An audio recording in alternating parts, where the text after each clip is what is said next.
name is Marcia Robinson, and we are recording an oral history with Dr. Kelly Cowan as part of the Sweet MUMories Oral History Project to mark the 50th anniversary of the Miami University Middletown, Ohio campus. This interview is taking place on August 5th, 2016 in Johnston Hall at the Middletown campus. Dr. Cowan, do I have your consent to proceed with this interview? Yes, you do. Thank you very much. Could you please let us know how you came to be at Miami University, Middletown? Sure. I was immediately previously, I was doing a research job, a postdoctoral research job in the Netherlands, in a laboratory in the Netherlands. And my husband had followed me to that job. He had followed me to my previous job, which was in Baltimore, Maryland. And it was his time to decide where we were going to move. So we moved to Cincinnati, Ohio. And for the first few months, I had two small children, ages 1 and 3. And so for the first little time, I was just trying to readjust to living in the United States. And I would literally peruse the classified ads. This is 1993. I don't think anybody looks at classified ads anymore. But and I saw an advertisement for a visiting assistant professor to teach microbiology at Miami University. And I thought, well, maybe that's for me. Even though I had come from a very intensively research background. It was a teaching job. And I knew I wanted to get into academics, and so I answered the classified ad, which is the strangest way to start a career as a professor in the world, but that's how it started. So what's your research? What were you working on? Well, my research for the first 20 years of my career is how microorganisms, I'm a microbiologist, how microorganisms attach to things, whether they attach to medical implants or they're attaching to your epithelial cells in your GI tract, or whether they attach to each other. And at Miami, I focused on medical microbiology, pathogenic microorganisms, and how to keep them from attaching to humans so that we wouldn't have to kill them with antibiotics, which we all know has a lot of good and bad effects. So attachment of microbes, very fascinating, isn't it? Actually, yes. So how do you translate that to students in the classroom? For the most part, I do not, because certainly during the time that I was faculty member here, we were a 2-year degree campus for the most part, and the students that I was assigned to teach from the very beginning, and I had taught for my whole career here, were first semester college students with no prerequisites, no biology background, who wanted to get into the nursing program. So I had to get off my high horse very quickly and broaden my vision 179 degrees, really just, and step back and say, how do I communicate just the overall messages about microbiology that this audience needs to know? And that became it was really difficult. And I wasn't very good at it. And when I'm not very good at something, it really makes me mad. And so I would go back to the drawing board. I'm going to change the course this way. I'm going to change the course this way. I'm going to change the course this way, which eventually led me to, with just a little too much hubris on my side, it led me to think that I could write a better textbook than any of the textbooks out there for this audience. And now I have 2 textbooks. One is in its 5th edition and another's in its 3rd edition. So Miami made me, my experiences here really kind of whittled the raw stick of myself that came to this campus into something more useful. Can you talk about how colleagues here helped you through that process? We had a really strong sense of camaraderie. This was in Theskin Hall in the beginning. That's where my office was, and almost everyone there had been there much longer than I had. And I remember our lunch periods in the teacher's lounge were just, I was petrified. I was a petrified young faculty member, and seeing them as being human and from all different kinds. It was sciences and nursing. I was the only microbiologist on campus, but it was really nurturing to have people from different disciplines with all their different experiences that I could talk to. So I'm a member, of course, I was a member of the microbiology department in Oxford, which had 14, 15, 16 people. And they were wonderful people too, but I was only there once a week, maybe in the beginning, and then as I got a research lab, it was more often. But they really they weren't familiar with the environment here. Different kinds of students altogether, as you can imagine. And completely different lifestyles. They teach less and they do more research. Over here, we teach more and we do less research. And so I found my support and understanding from people outside my discipline who are here on campus. Can you talk to us about some students, without mentioning names, some moments that stood out for you that energized you and said, this is what needs to be done? Wow. Yes, I almost have tears in my eyes thinking about some of these, but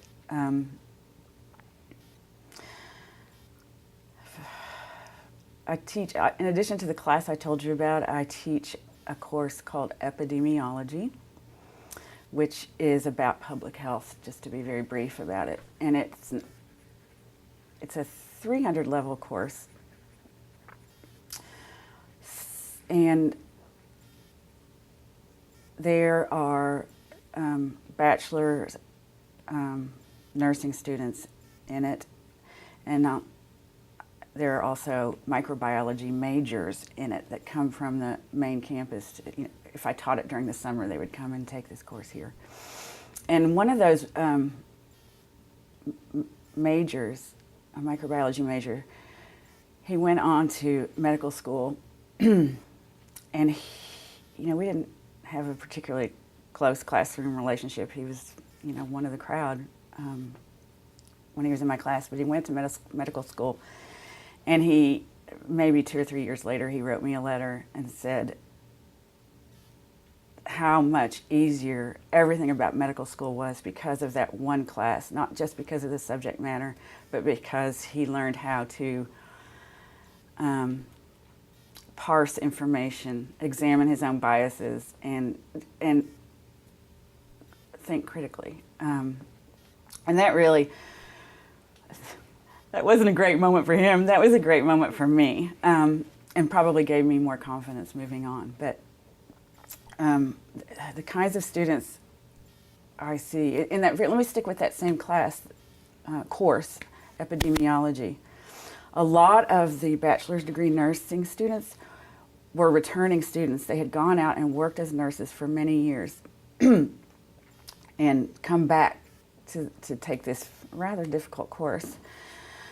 And I noticed that they felt intimidated in the classroom next to these Oxford science majors. And the mix was often like half and half. And so I knew how competent these students were, and that they just needed to realize how competent they were themselves. And so one semester in class, at the very beginning of class, I asked every student, as I called roll, I said, how many years experience do you have working in the healthcare field? And so, of course, the majors would say, oh, I was a candy striper, 6 months or something like that. And my nurses, by the time I got through all of them, and there were maybe 15 or 16 in the class, there was over 100 years of experience in healthcare. And I could see they sat up straighter, and it is so wonderful to watch them realize their own worth. I've had students who, the countless students who are single moms, working full-time, going to school full-time. A lot of people, my friends and peers, can't imagine that that actually happens, but it does. And a lot of times they were excellent students, really good students, because they didn't have any time to mess around with not being a good student. I had one student that is on my mind all the time is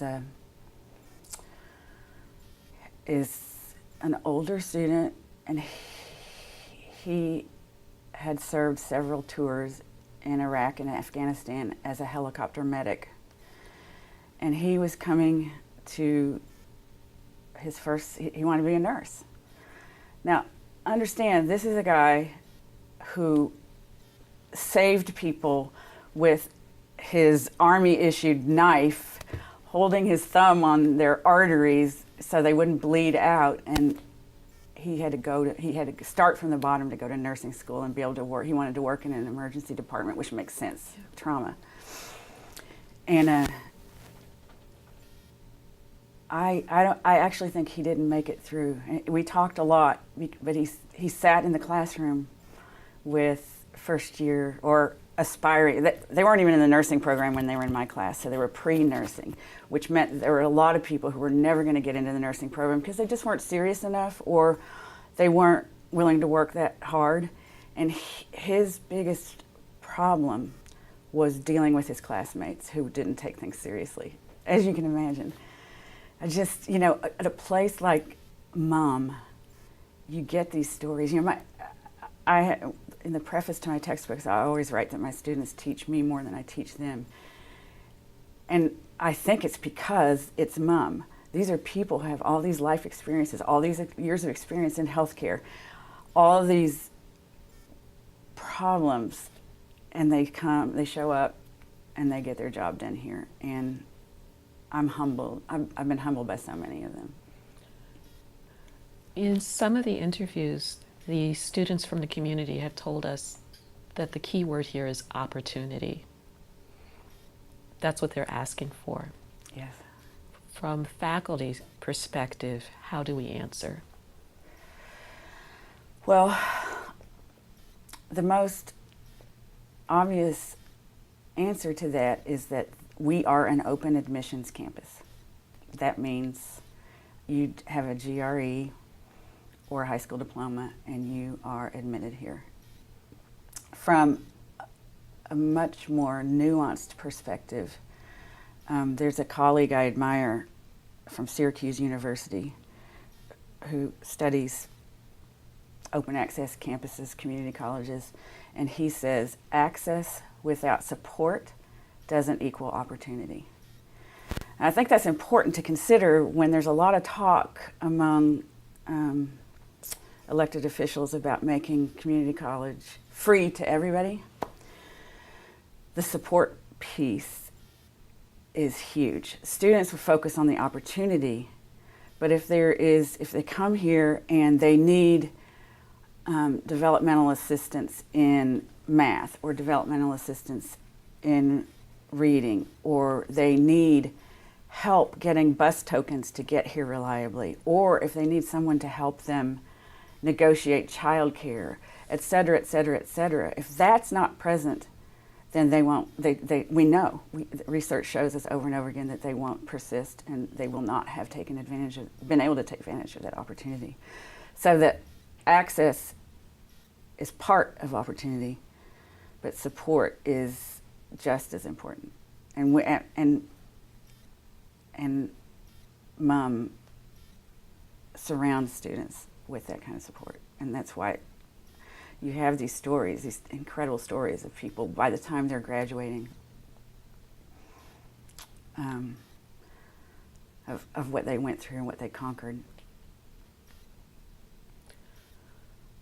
I'd like to follow that, not in the classroom, but through the academic side of your career. Can you give us a overview of your academic side or administrative side, and follow up with that support story of what you've seen over the years. Can you give me a little more clarification on that? So you managed to go from being a lab research person to a visiting person to Okay. dean. Right. Can you tell us it's just about- as surprising to me as it is to you. So can you tell us about the support you received and the mentoring for your process? Mm-hmm. And then from there, let's then come back to how the administration helps deliver that support. Okay.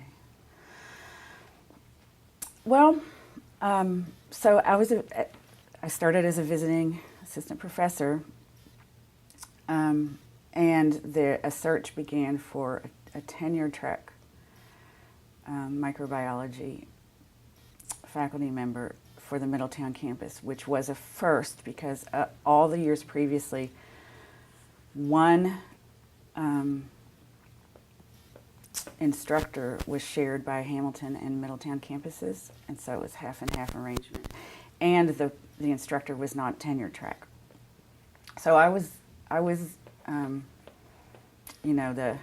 the beta version of a tenure track professor in the microbiology department. And in some ways, we all struggled. My department struggled with what to do with me. I got the position and embarked on trying to run a research lab in Oxford while having, a 4-course teaching load here. And Oxford, my department, again, extremely encouraging and well-meaning. I was the beta version. They didn't really know how to support me in doing that. I have better ideas now how it would happen, and I've tried to help people who've come behind me do that. But again, it was my colleagues here who bolstered me during that time, and a need for relatively little sleep. So after 6 years, I was granted tenure, became an associate professor, and it was during that time that our associate dean, at the time it was called associate executive director, who had been there quite a long time, left the position. And the senior faculty, by this time I was considered a senior faculty, we all considered that we wanted someone who was truly academically focused, an academic dean.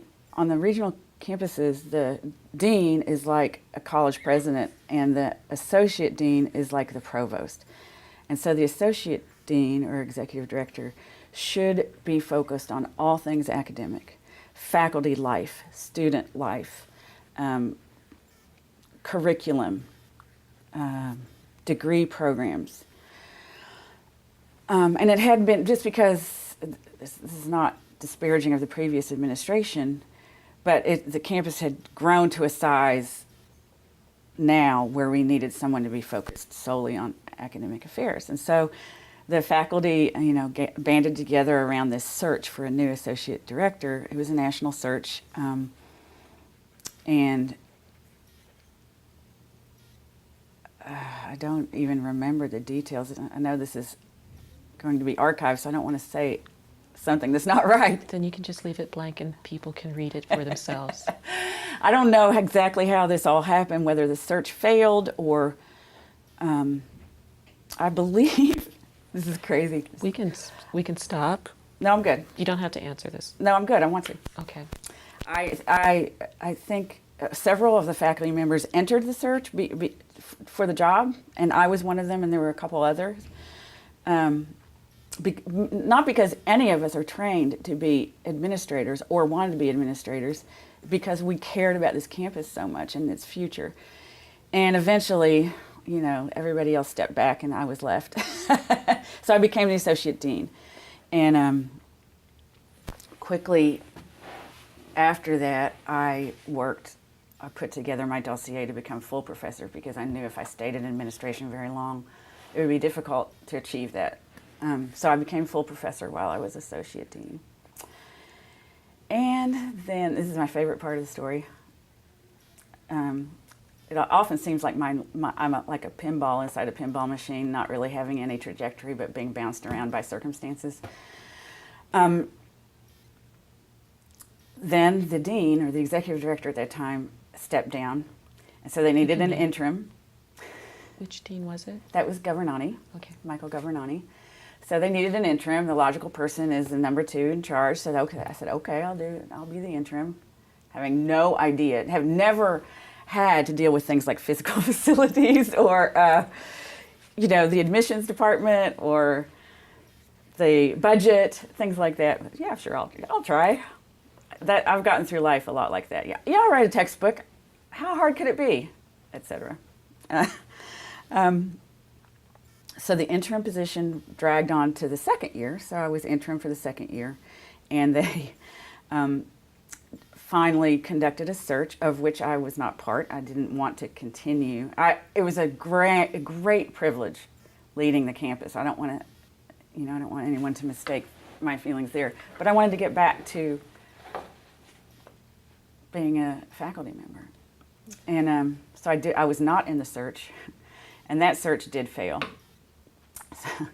So push comes to shove, and I became the permanent, non-interim dean of the campus and stayed there in that position for a few years. I can't even remember. Some of that time was such a fog.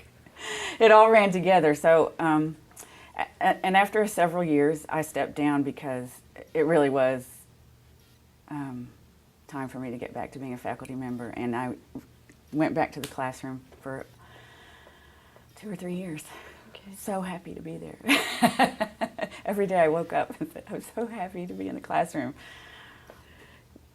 Are there highlights from your time as interim or dean that you would like to share? Any accomplishments? Well, hands down, my happiest moment as dean was the moment I got to stand on the stage at graduation in Oxford and introduce the candidates for the bachelor's degree in integrative studies to the whole Miami University family in that stadium. And I said candidates, but there was actually only one. One woman in her red gown stood up. And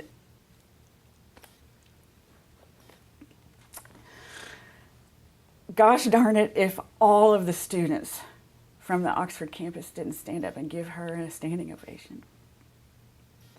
And that moment was such a culmination because we had worked so hard. We had lobbied at the state. We had lobbied the higher ed commission. We had lobbied Oxford. We had lobbied all over the place to get this degree put together. And the amount of people hours poured into that on both the political side and here on campus trying to put together just the right degree. And that moment was just incredible. And I see now the commencement ceremonies here on campus. We've never had, in my time, we never had commencement on campus. And to see, just hundreds of students in their red robes outside Johnston Hall getting their degrees, it's a beautiful thing. Wow. Okay. So the Bachelor of Integrative Studies degree, can you describe what the idea was behind it and the need that it fulfills? All right. Well, if I can bring up my 6,000 elevator speeches I had about this at the time, in previous decades, students who got associate's degrees on the regional campuses here at Miami did, in large numbers, go to Oxford to complete their degrees. Over the decades, as is true everywhere in the country, the demographics of associate degree students changed dramatically. They went from being 18 and 19-year-olds, or, you know, to be fair, in the beginning days of the campus, returning vets under the GI Bill. But in the 80s and 90s and 2000s, these students, you know, the average age is in the mid-20s. They are place-bound. They have family here. They have jobs here. They are not in large numbers going to Oxford. Now, of course, we always have a core group of people who do that. But what happened to the people who couldn't do that? Just not feasible. Logistically, not academically, because if they have their associate's degree from us, they are absolutely prepared to continue at Oxford. But logistically, if they're not able to go on, what do? Well, they founder is what they do. And we know that at the community colleges in the area and also at the regional campuses, before we had a wide array of bachelor's degrees, students would go back and get additional associate's degrees. They would try to bump up their training that way and their preparedness and their job readiness, career readiness. They were ready for the degrees, and they needed them in the supportive environment that I described that the regional campuses are. So the Bachelor of Integrative Studies was designed to utilize as much of their first 2 years as possible and cap it off with a 2 years that would close many loops and lead them deeper into critical thinking and liberal education. Because when you think about it, a lot of our 2-year degrees are technical degrees, information technology, business technology, nursing, obviously, et cetera. And did I say engineering technology?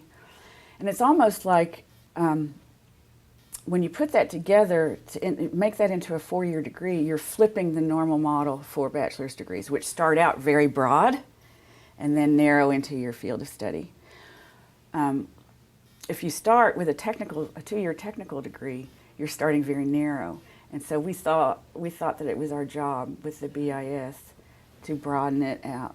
And that's why it included a lot of self-reflection, service in the community, applying, you know, I don't remember the sequence, but it was a genius sequence that the people here, Mike Heber, Ellen Marie Walrab, et cetera, faculty, put together, I think focusing first on you on one semester, and then on your field in your second semester, and then on your community or the wider world in the third semester.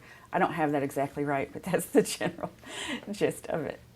So that's where we were going with the BIS. And we had a hard time convincing a lot of old school people around the state that there was a need for bachelor's degrees in communities, as opposed to them thinking that students could just go live in the dorms, you know, at a 4-year college. When you say place-bound, then this is not a demeaning term. No, not at all. It's people who have stakes in the community, who have roots in the community, who, you know, might be deacons in their church, who might have children in the schools here.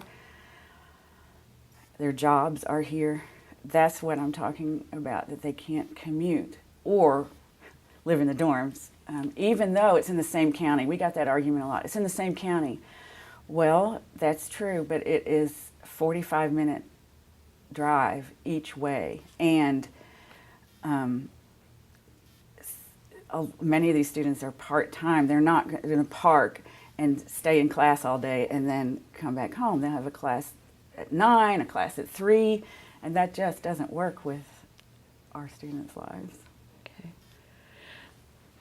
During your time as associate and as dean, did you see any expansion of that support network?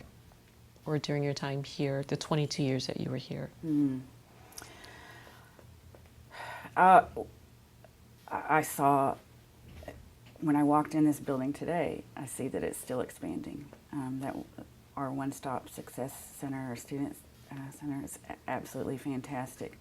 We've gotten more psychological resources. I read a statistic from a study recently that probably 65% of students in open admissions campuses have some kind of a diagnosis of either anxiety or depression or even more severe. And we ignore that at our peril. And we've expanded, I know that the campus has expanded those services. We've expanded the advising/support services. I know that a lot of times, so as an aside, when you're a lifelong dyed-in-the-wool faculty member and then you find yourself in administration, it's very eye-opening. Faculty like to sometimes disparage administrators. And some of them are worthy of disparagement, some of us, I should say. But you really see, and faculty sometimes say there's too many administrators, too many staff. We should put all of our resources into the classroom. But that quote, access without support is not opportunity, really needs to be painted over the lintels of our doors, because administrative staff in advising, in even places like financial aid, they're absolutely vital for our students to succeed. And so, yeah, we've seen an expansion in that. When you read in the newspapers that the administrator, the number of administrators has risen by X% and the number of faculty have not, and that's what's wrong with higher ed, you have to be careful with those statistics, because administrative staff often means those very support people that are needed for the kinds of students we have. Okay. All right.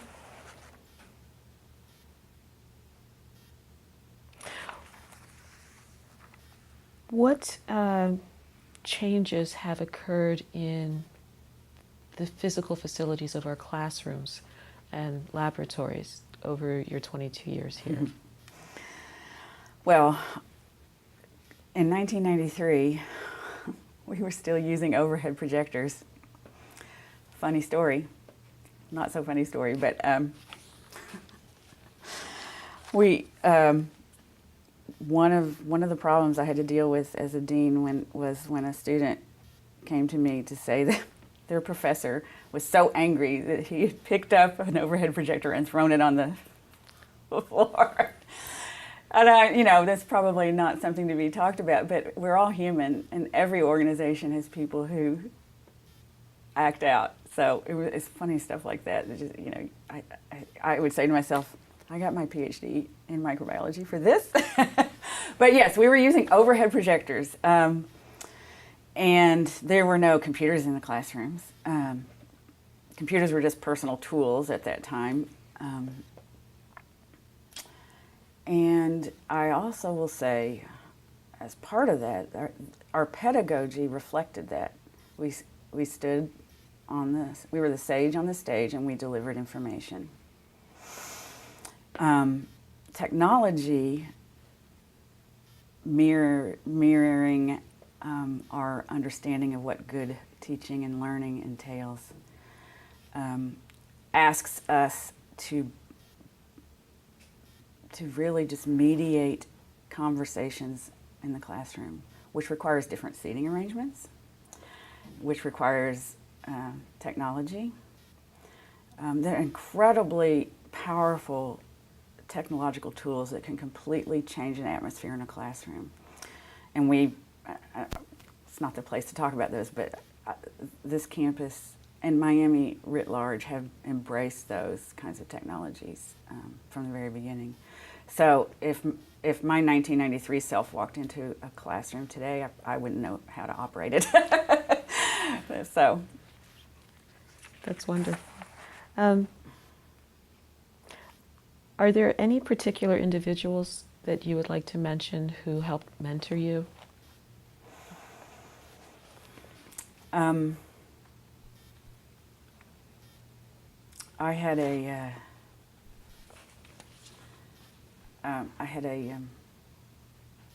coordinator. That was like our department chairs here. I had a coordinator who was my direct supervisor. For probably the first 10 years, his name was Bob Diefenbach, who's a math professor. And he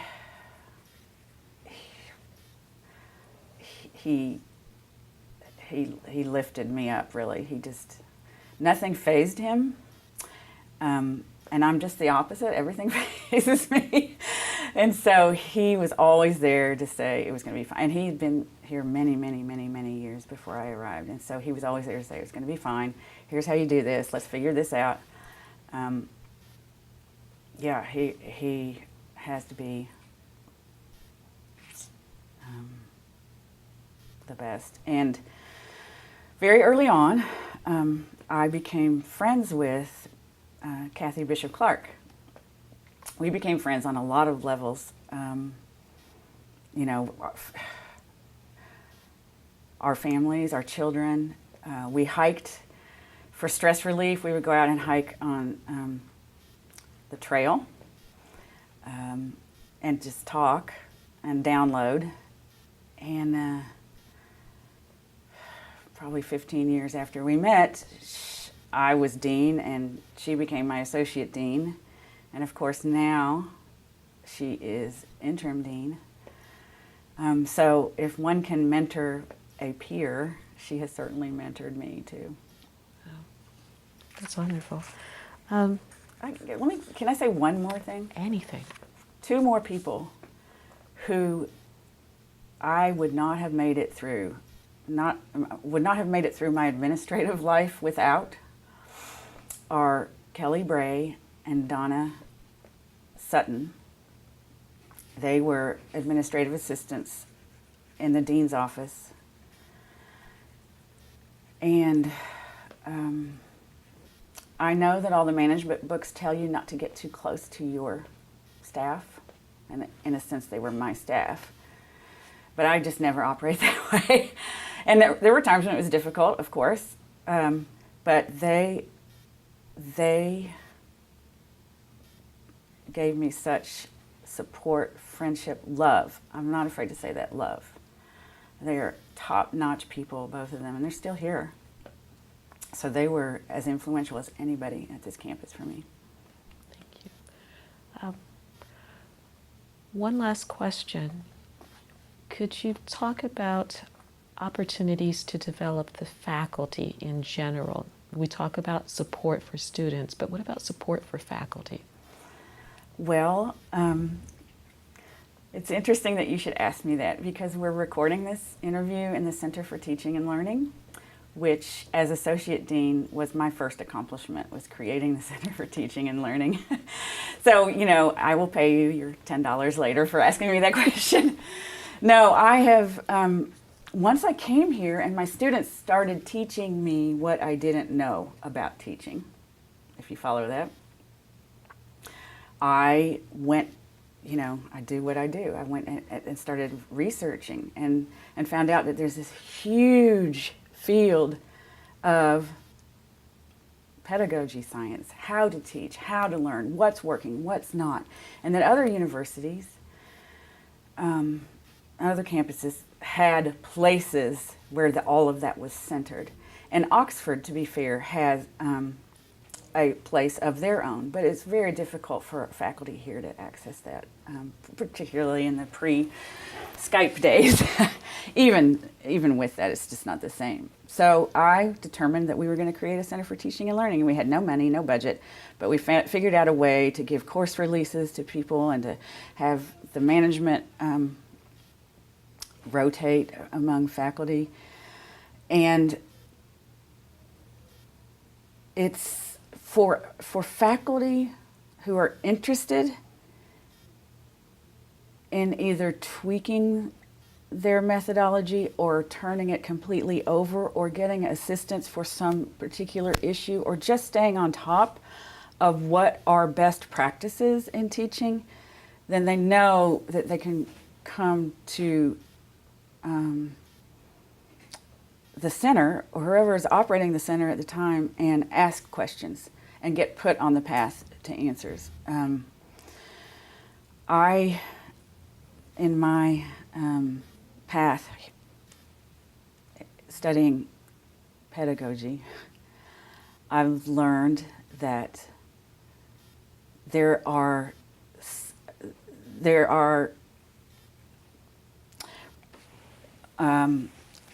hypothesis-driven studies that have shown, without question, which teaching methodologies lead to the most learning. And we are all scientists, right? We're not, I mean, we might be a philosophy professor or a historian, but we use the scientific method. And so faculty are just beginning, not just beginning, over the past couple of decades, have returned to their discipline's methods, i.e.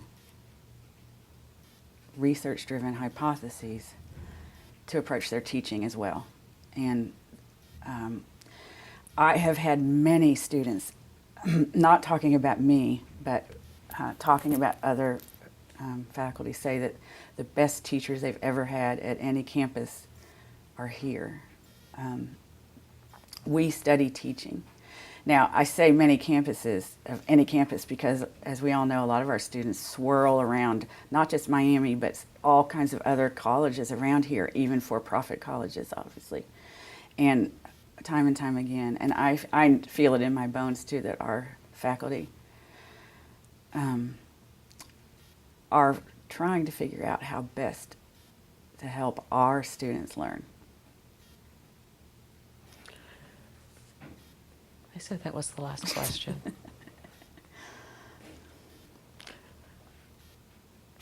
You're also involved in a community. Oh, wow. Yes. If you wish to talk about it and the connection between MUM and the community, or you can say no. I would love to talk about it. Then go right ahead. So I'm going to admit that the first 10 years I was teaching here, I live in Cincinnati, I would drive to campus, I would do my job, and I would drive back to Cincinnati. When I became dean, I was forced into the community, being, asked to take part in various committees, initiatives, skydiving adventures, and I fell in love with the community. The community being the greater Middletown area. So I knew that the campus could be a bigger force for good in this community than it had been. Now, we have plenty of things, we've got plenty of fish to fry here on campus in terms of teaching our students, et cetera, et cetera. But we also are one of the biggest employers in the city, and we have so much of a brain trust here, human resources that can be deployed in the community. So I set about to make that kind of the theme of my tenure as dean. And after that, every dean has a right to their own theme. And I knew that if I was going to leave, it may or may not continue the community focus. And so, again, my hubris being bigger than my brain, I started an organization called the Community Building Institute, whose goal was, it was based on asset-based community development, which is to build relationships in various parts of the community, find out what the assets are, find out what the human assets, the residents, would like to see happen, and facilitate that happening, and then walk away and let them continue to to do that. So that was in 2009, I believe. And we started out with me and I don't know, a half-time support staff person maybe, and funding from the United Way and from the Middletown Community Foundation. And I just received our audit for 2015, and we now spend $1 million a year in the community, and we have a staff of, I don't know, maybe 15 or 20 people. Over the course of that time, we separated from Miami and are an independent nonprofit. And as part of that, one of those projects was downtown development, and as part of that, I became interested in what was happening on Central Avenue, and I'm still involved there. And other projects involved educating at-risk kids, and so as part of that, we now run the community center in Douglas Park. So I do feel like I have a hand in a lot of different initiatives in Middletown. The thing is, I'm not afraid to try and fail, and I've failed many times, but there have been some successes. Again, because of my experience. I mean, God works in amazing ways. The seemingly disparate things that I had to learn how to do, including, how to put a roof on Theskin Hall. I'm currently now trying to figure out how to put a roof on a building on Central Avenue. The seemingly disparate skills that I was forced to learn now seem to have put me in a place where I can serve more people. And Miami was a critical part of my training. So it sounds like the Miami magic gave you as much as... Oh, yes. Miami gave me much more than I ever gave it. And I gave it a lot.